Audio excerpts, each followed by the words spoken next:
नमस्कार मित्रों, स्वागत है आपका। यहाँ आप सुनते हैं सरस, रोचक व सशक्त हिंदी साहित्य की कहानियाँ। आज की कहानी का शीर्षक है विटनेस बॉक्स और लेखिका हैं प्रवासी कथाकार प्रेमा श्रीवास्तव जी। प्रवासी हिंदी साहित्य अब हिंदी साहित्य की मुख्य धारा से जुड़ चुका है। प्रस्तुत है कहानी मेरी जुबानी। मैं हूँ सीमा सिंह। नीला ने अक्सर ये महसूस किया है कि वो बिन बात के भी बाद में अक्सर जैसे विटनेस बॉक्स में खड़ी कर दी जाती थी। उसे अपनी सफाई देनी पड़ती थी। बात छोटी सी, उस पर बड़ा तूल, वकीलों की तरह जिरह। दूसरों की गई गलती का सेहरा भी कभी कभी इस खूबसूरती से उसके सिर बांधा जाता था कि खुद को निर्दोष साबित करने के लिए मेहनत करनी पड़ती थी, प्रमाण लाने पड़ते थे, सत्य सदा साबित करना पड़ता था। जबकि झूठ ऊंची आवाज़ और बल के सहारे असत्यता को सत्य में इस तरह बदल देता था कि सत्य निरुत्तर रह जाता था। अभी 2 दिन पूर्व की ही तो बात थी जब उसे आवाज़ देकर बुलाया गया था। दिवाकर नीली टाई की खोज कर रहे थे। नीला को दिवाकर की भाषा उनके क्रोध का स्तर बता देती थी। यहीं तो मैंने रखी थी, कहती हुई वो कपड़ों को उलट पुलट करने लगी। दूसरा पहन लीजिए। नीला के इस कथन ने दिवाकर का गुस्सा दुगना कर दिया। नीला को एक बार पुनः विटनेस बॉक्स से गुजरना पड़ा। ना जाने कितने विशेषण उसे दिए गए, लापरवाह, फूहड़, असभ्य और भी बहुत कुछ। उसी क्षण दिवाकर का छोटा भाई भी पिक्चर देखकर लौटा था तो उसे अपनी प्रिय टाई अपने भाई के गले में लिपटी सुरक्षित दिखी थी। सत्य सामने था तो आवाज़ अटक गई, फिर भी अपनी भूल अस्वीकृत। नीला ये सोचने लगती थी कि यहाँ इस अपने घर में आते ही उससे इतनी गलतियाँ सच में होती थीं, अथवा बिन गलती दूसरों की गलती का मुआवजा, या फिर अपने अपने प्रियजनों के बचाव में झूठ सच जिरह करके किसी निर्दोष को अपराधी प्रमाणित करने की एक समझी बूझी साजिश। रात 1 बजे से नीला सोने की कोशिश कर रही थी। घोड़े बेच सोने की इस उम्र में भी नीला कच्ची पक्की नींद में करवटें बदलती सवेरा कर देती थी। नितांत अकेली पाती थी खुद को। ये था नीला का अपना घर, सपनों का संसार, जिसकी कल्पना से भी कभी रोमांचित हो जाया करती थी। ये सपना तब बुना था जब सबने अपने घर की सुखद तस्वीर दिखाई थी। जैसी सुंदर छाप पड़ी थी वैसा ही खूबसूरत उसने घरौंदा बनाया था अपने मानस पटल पर। पिता के आंगन में खेलती हुई बड़ी तो हुई थी, किंतु उसे इस बात का पता जरूर था कि इस घर से जाना है किसी दिन। कब, इस बात से वो अनजान थी। पढ़ने में नीला सदा से प्रखर रही। अन्य घरेलू कार्य में उतनी ही दक्ष थी। देखने में साधारण थी, रंग भी सांवला था, जिस वजह से उसमें आत्मभरोसा कम था। अपने आंतरिक सौंदर्य की आभ में वह ऐसे चमक रही थी जैसे आफताब की ऊष्मा से कमल मुखरित होता है। पढ़ाई के दौरान सहेलियाँ कहती, तुम जिस घर में जाओगी स्वर्ग बना दोगी। अब समझ आया कि कच्ची उम्र में सोच भी कितनी कच्ची होती है। गणित में होशियार होना और ज़िंदगी की गणित को हल करने में महान अंतर है। जिस जमाने में नीला थी वो अब के सामाजिक परिवेश से जुदा थी। 80 के दशक में सामाजिक चिंतन ने ऊंची छलांग नहीं लगाई थी, इसलिए नीला नए पुराने के बीच खड़ी थी। एक दिन ऐसा भी आ पहुंचा जब मुख्य द्वार पर शहनाई की विशुद्ध गूंज ने चहुं दिशा को लयात्मक बना दिया। प्रणय उत्सव की ऐसी गरिमा उस वाद्य यंत्र के कारण बरकरार थी। तब डीजे का रुतबा नहीं था, ना ही वर कन्या का कोई उत्तेजक नृत्य जिसे देख देख कर हर किसी का मनोरंजन हो। नए संबंध थे अनजानों के बीच। भावना की नींव पर रिश्तों को मजबूत बनाने का प्रयास। नया संबंध 7 वचनों के निर्वाह का एक दृढ़ संकल्प था। बातचीत में, आचरण में तब उन दिनों लोगों में आज जैसी लापरवाही नहीं थी कि छोटी छोटी बातों पर असहनशील होकर जब चाहे रिश्तों से बंध जाएं, जब चाहे मुक्त हो जाएं। आज की तरह उस जमाने में आत्मनिर्भरता की प्रखर आभ तथा आर्थिक मजबूती का दंभ हर किसी के मुखमंडल पर नहीं होता था। व्यक्तित्व में इतना आत्मविश्वास न आया था कि वो आचरण की परिभाषा ही भूल जाएं। बस उम्मीद और सहनशीलता के आधार पर टिकी रहती थी वर वधू दोनों की आस्था। नीला का मन स्थिर, नियंत्रित और संतुष्ट था। विधिवत नीला का गृह प्रवेश हुआ था। घर का दरवाज़ा पहले पूज कर वो अंदर आई थी। मान सम्मान पा फूली नहीं समाई थी वो। लोग आगे पीछे लगे थे, सब देखने आते जा रहे थे। उसमें कुछ अभिमान जागा, कुछ हम उम्र, कुछ नाते रिश्ते में कोई ननद, कोई देवर, कोई भांजा तो कोई भांजी, नवोढ़ा से बात करने को उतावले। छोटे बच्चे शर्मा कर हिम्मत जुटाकर नमस्ते से आगे नहीं बढ़ पाते थे। जिसकी बदौलत ये मान मिल रहा था वो सुबह का घर से निकला हुआ था।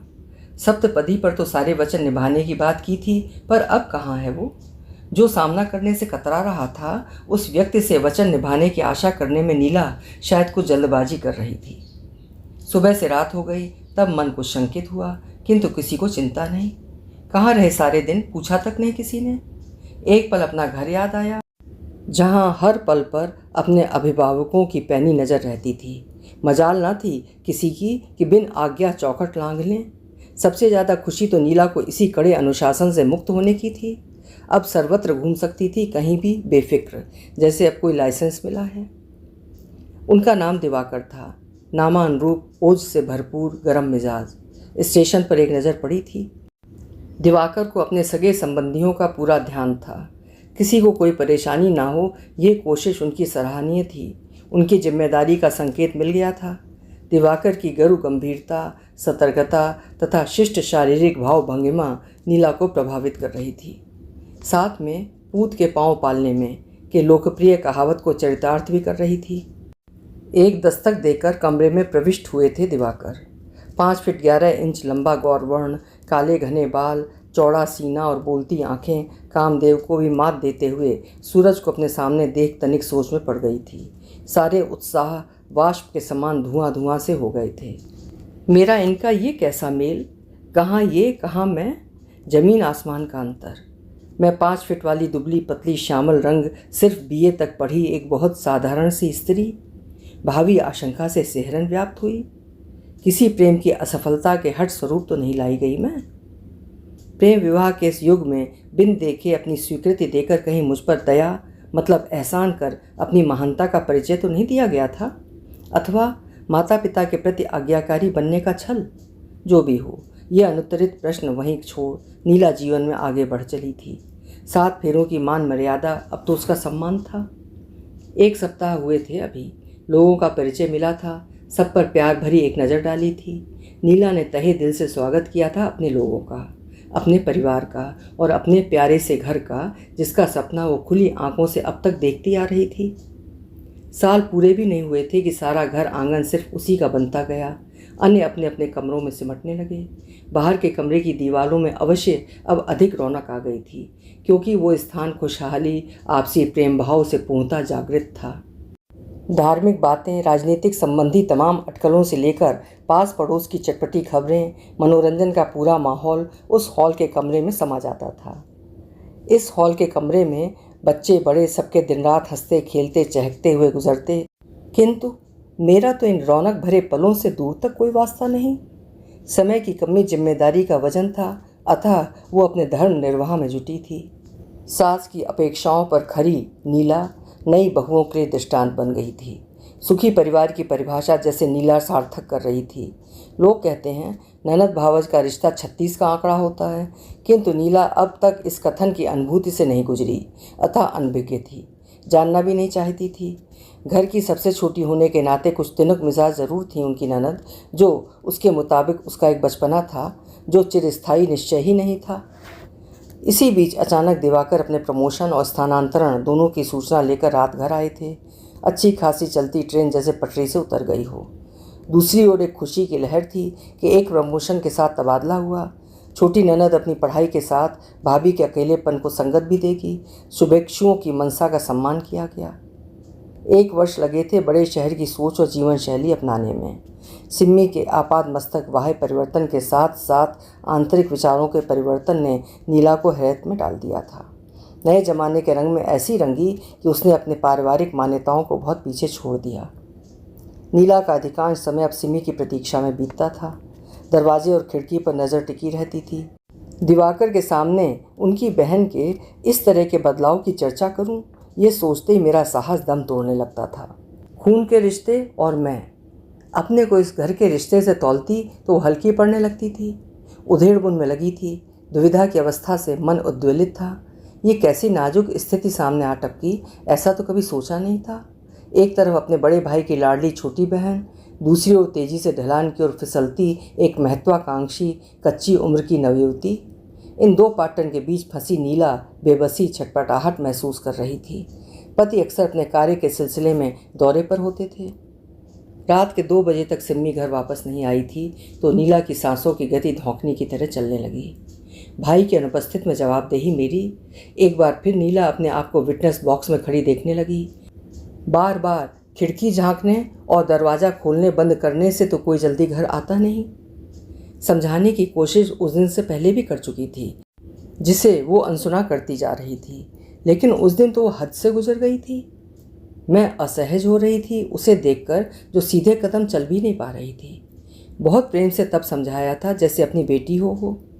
मेरी बात यदि अब भी आपके नहीं समझ आएगी तो बात भाई तक अवश्य मैं पहुंचा दूंगी। ये मात्र एक छोटी सी चेतावनी थी। बड़ों के समक्ष झुक जाना और छोटों पर प्यार लुटाकर आपसी सौहार्द कायम रखा जा सकता है, इसी ब्रह्म वाक्य को रटकर नीला ने दिल दिमाग में बैठा लिया था। उसी प्रेम की भाषा द्वारा चारित्रिक गुणों की सीख देकर उसने निजी रिश्ते के कर्तव्य का पालन किया। समय की इस दूरी तक पहुंचने में क्या वो पहले वाली नीला को कहीं पीछे नहीं छोड़ आई थी? जब तब वो अकेली होती अपने आप पर यह प्रश्न दाग देती थी। अपने घर की शोभा बनते बनते न जाने कब उदासीनता ने घेरना शुरू कर दिया।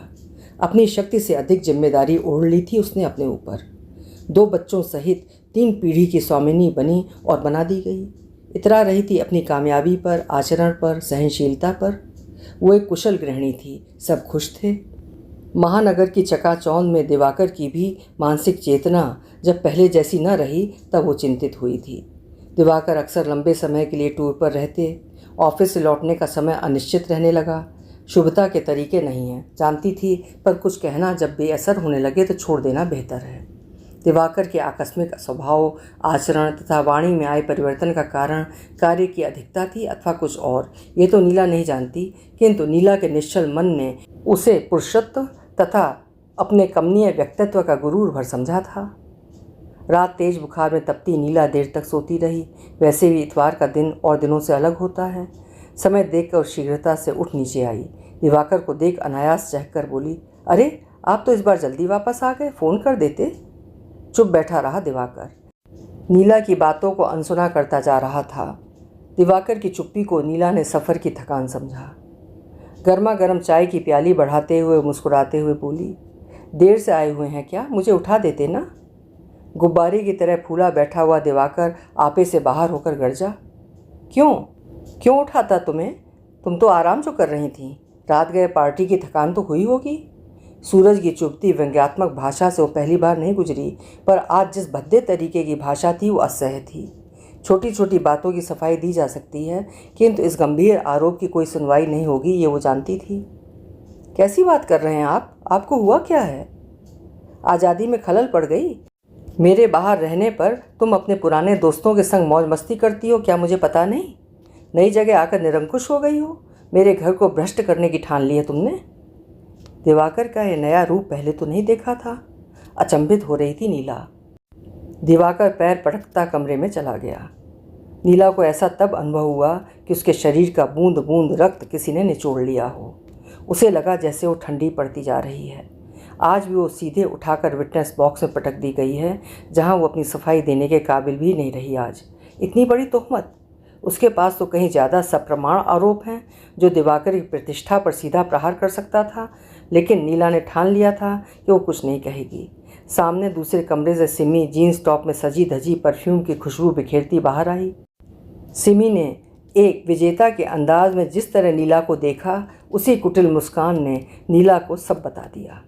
चंद दिनों पूर्व नीला की सिमी को दी हुई चेतावनी और फटकार इस रूप में प्रस्फुटित हुई थी, ये समझते उसे देर नहीं लगी। एक बार फिर उसने खुद को विटनेस बॉक्स में अपराधी के रूप में खड़ा पाया।